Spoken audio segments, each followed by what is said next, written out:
walaupun misalnya juga anak adopsi pun sebenarnya kan tetap abab orang tua dan anak. Iya, jadi hubungannya lebih permanen ya. Terus kalau kelompok lain itu lebih kontaktual atau kontekstual harusnya. Jadi misalnya apa namanya, kelompok UT ini kan berarti kan mbak-mbak sama mas-mas berkumpul hanya untuk yang namanya belajar. Tapi kalau keluarga berkumpul suatu waktu, mau makan ya makan sama-sama, mau ngapain bisa sama-sama, apapun bisa dilakukan di situ, itu bedanya kan.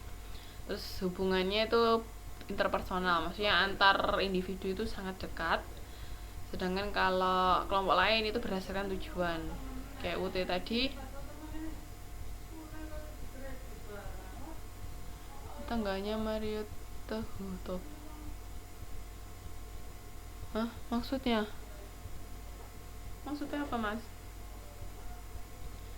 Terus kalau yang kelompok lain itu berorientasi pada tujuan itu tadi, sama karena tujuannya sama-sama pengen jadi pinter, makanya gabung. Ibu enggak.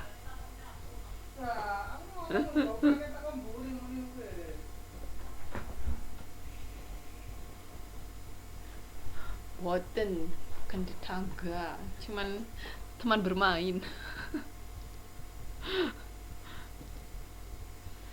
Saya lanjutkan ya. Terus kalau keluarga itu lebih ke penilaian, pencarian nilai intrinsik. Jadi hal-hal ya itu tadi yang saya bilang, pertama kali belajar mana yang baik dan buruk, pertama kali diperkenalkan pada sesuatu, itu semua awal dari keluarga. Jadi nilai-nilai itu diajarkan di keluarga. Terus kalau kelompok lain itu lebih kepada ikatan yang berorientasi rasional. Jadi ya sesuai tadi, untuk mencapai tujuan apa yang harus dilakukan ya di situ.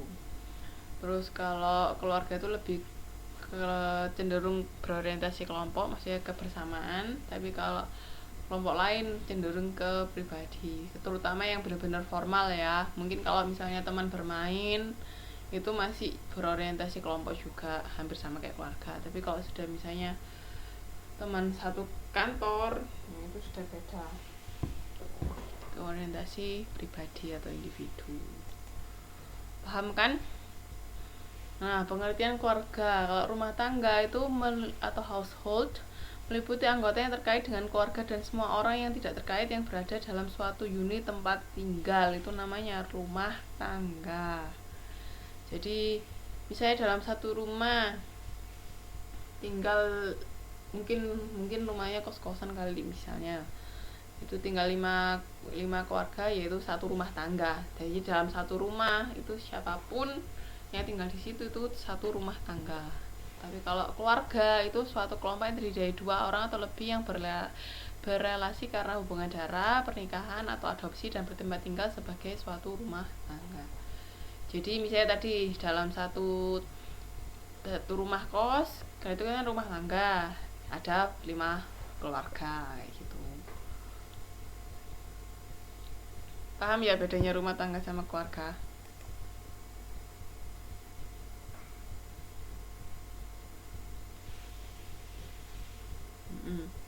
Jadi kategori dominasi anggota keluarga itu otonomi, maksudnya sendiri-sendiri, siapapun bisa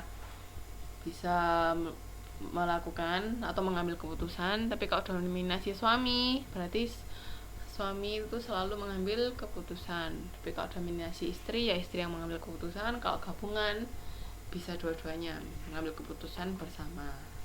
Nah, di keluarganya mbak-mbak sama mas-mas dulu yang mana?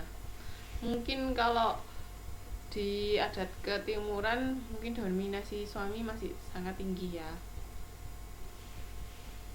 Tapi kalau kita bicara tentang western, mungkin bisa gabungan atau bahkan otonomi.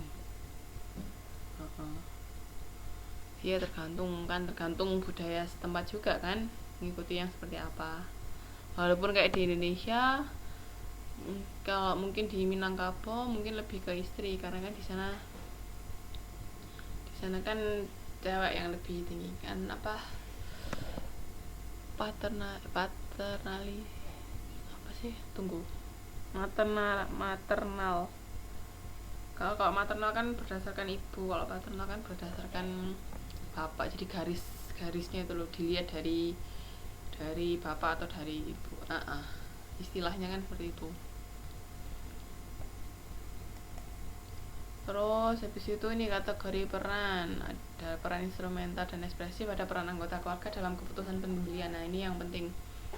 Jadi kayak sudah pernah saya bahas kan, misalnya dalam satu kelompok itu ada yang bagian inisiator, maksudnya yang berinisiatif siapa yang membeli. Misalnya si anak pas lagi goreng ikan, ternyata minyaknya habis, berarti ini harus beli minyak, berarti ya si anak itu inisiator. Kalau influencer, misalnya si ibunya tahu minyak yang bagus itu yang mana, misalnya merek A lebih bagus daripada merek B, jadi harus beli yang merek A, itu berarti influencer, dia yang mempengaruhi keputusan pembelian. Kalau information gatherer mungkin juga ibu, karena ibu yang tahu minyak yang mana yang bagus, minyak yang mana yang kurang bagus, yang baik bagi kesehatan. Nah itu kan berarti yang bagian mencari informasi tentang produk tersebut. Nah decision maker mungkin bisa jadi juga ibu misalnya, karena kan yang tahu yang mana yang bagus, jadi yang mengambil keputusan, karena merek A tadi lebih bagus dari merek B, udah beli merek A aja. Nah mungkin purchaser ini bisa bapak, gatekeeper juga, usernya siapa, usernya dari minyak goreng tadi siapa?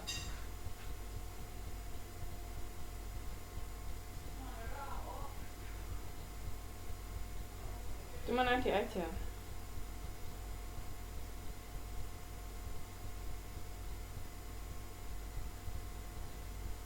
Usernya bisa nggak hanya adik, mungkin pada saat itu si adik atau si anaknya, tapi ada kesempatan lain sampai produk itu habis, mungkin bisa dipakai semua orang kan dalam anggota keluarga itu. Jadi ini peran anggota keluarga ini bisa berbeda-beda.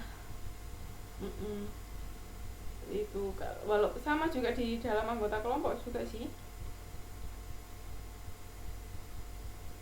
Anggota kelompok juga bisa siapa yang jadi influencer atau jadi buyer atau payer, kayak itu kan sudah tahu loh.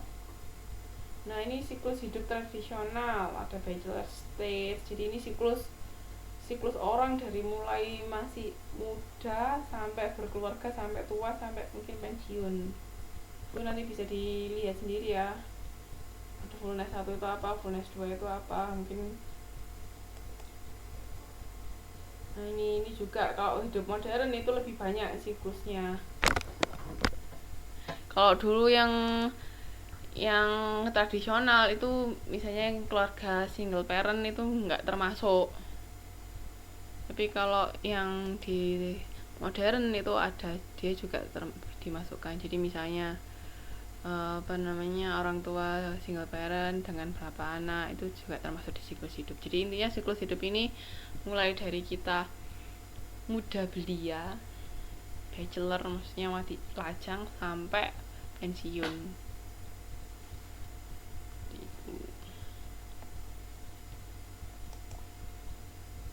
Nah ini pada memasuki stage yang mana?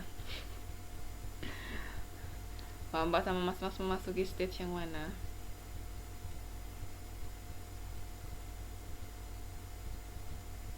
Halo?